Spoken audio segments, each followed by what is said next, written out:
প্রিয় ভিউয়ার্স, আসসালামু আলাইকুম। কেমন আছেন সবাই? আশা করি আল্লাহর রহমতে সবাই ভালো আছেন। আমি নতুন আরও একটি রান্নার ভিডিও নিয়ে চলে এলাম। আজ আমি আপনাদের সাথে শেয়ার করব কাচকি মাছের গুঁড়া চচ্চড়ি। আশা করি ভিডিওটা ভালো লাগবে, সাথে থাকুন, দেখতে থাকুন। অনেক সহজ পদ্ধতিতে মজাদার এই কাচকির গুঁড়া যদি একবার রান্না করে খান মুখে লেগে থাকবে। আর খুবই সহজ পদ্ধতিতে, একবার দেখলে আর কখনো ভুলবেন না। তো আমি তেলে এখানে কিছুটা পেঁয়াজ বাদামি কালার করে নিচ্ছি, আর এখানে কিছুটা কাঁচা পেঁয়াজ, টমেটো, হলুদ, পরিমাণ মতো লবণ এগুলো দিয়ে হাতে মেখে নিব। লবণটা আপনি তেলে যে পেঁয়াজটা দিয়েছি সেটার সাথেও অ্যাড করে নিতে পারেন, হাতে মাখার সাথেও অ্যাড করে নিতে পারেন, আপনার পছন্দ মতো, কোনো সমস্যা নেই। তো আমি এখন কাচকির গুঁড়াটা হাতে মেখে নিচ্ছি। আর এই কাচকি চচ্চড়ির সাথে আমি একটু আলু অ্যাড করে দিব। আপনারা চাইলে দিতে পারেন, আবার কেউ স্কিপ করতে পারেন। আর এটার সাথে আপনারা চাইলে যে কোনো নরম সবজি যেমন বেগুনটাও অ্যাড করে নিতে পারেন, কোনো সমস্যা নেই, অসাধারণ হবে। তো কাচকি মাছগুলো বাজার থেকে আনার পর আমি সুন্দর করে পরিষ্কার করে ধুয়ে নিয়েছি। এখন এখানে টমেটো, কাঁচামরিচ, পেঁয়াজ, লবণ এগুলো দিয়ে সুন্দর করে হাতে মেখে নিচ্ছি। আর এদিকে আপনারা দেখতেই পেয়েছেন আমি পরিমাণ মতো তেল দিয়ে এটার মধ্যে কিছুটা পেঁয়াজ বাদামি কালার করে নিয়েছি। মানে আমি 2 স্টেপে কিন্তু পেঁয়াজগুলো অ্যাড করে নিব। তো আমি সুন্দর করে মাখিয়ে নিয়েছি। আমার পেঁয়াজটাও এদিকে কালার চেঞ্জ করে ফেলেছে, সেটা দেখতেই পাচ্ছেন। এখন কিন্তু আমি এখানে মাছটা অ্যাড করে দিব। তো আপনারা যদি আমার এই টিপসটা ফলো করে আমার মতো করে রান্না করেন, আপনাদের খেতে স্বাদটা অসাধারণ হবে এবং খুব সহজেই কিন্তু কাচকির গুঁড়াটা রান্না করতে পারবেন। অনেকেই মাছ খেতে পছন্দ করেন, ছোট মাছ, কিন্তু ঝামেলার ভয়ে রান্না করেন না। এটা কিন্তু খুবই সহজভাবে আমি আপনাদেরকে রান্না করে দেখাচ্ছি। তো এখন আমি পেঁয়াজটার সাথে একটু হালকা হাতে নেড়েচেড়ে অ্যাড করে নিচ্ছি।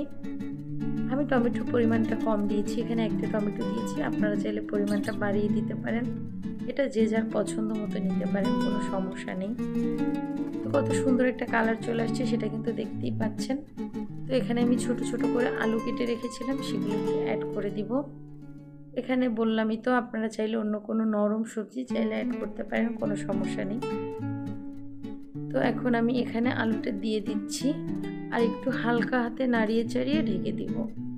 তো যেসব বন্ধুরা আমার ভিডিও দেখছেন তাদের সবাইকে অসংখ্য অসংখ্য ধন্যবাদ, এবং যারা আমার চ্যানেলটা এখনও সাবস্ক্রাইব করেননি প্লিজ সাবস্ক্রাইব করে পাশেই থাকবেন। তো আমার লবণের পরিমাণটা একটু কম মনে হচ্ছিল, তাই একটু লবণ অ্যাড করে দিলাম।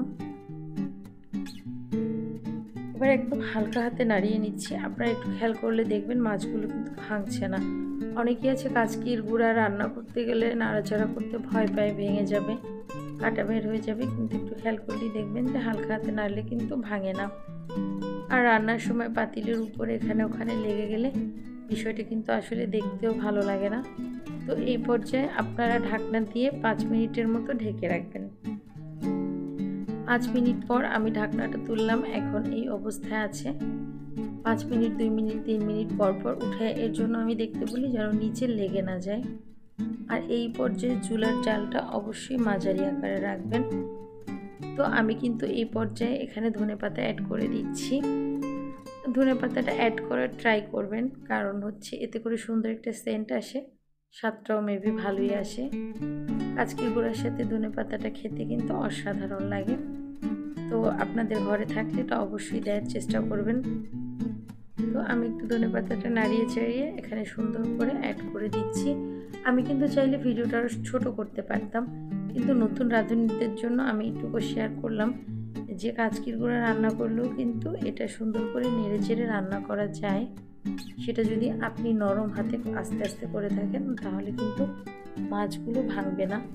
একটু খেয়াল করলেই দেখবেন যে মাছ কিন্তু ভাঙেনি। ধনেপাতা অ্যাড করে অবশ্যই এটাকে আবার ঢেকে দিতে হবে। তো আমি 4 থেকে 5 মিনিট পর আবার চলে আসছি। এই পর্যায়ে কিন্তু আমাদের মাছটা প্রায় হয়ে আসছে। তো আমি ঢাকনাটা তুলে আবার একটু আপনাদেরকে দেখিয়ে দিচ্ছি। আশা করি যদি আপনারা আমার ভিডিওটা দেখে রান্না করে থাকেন আপনাদের অবশ্যই ভালো লাগবে।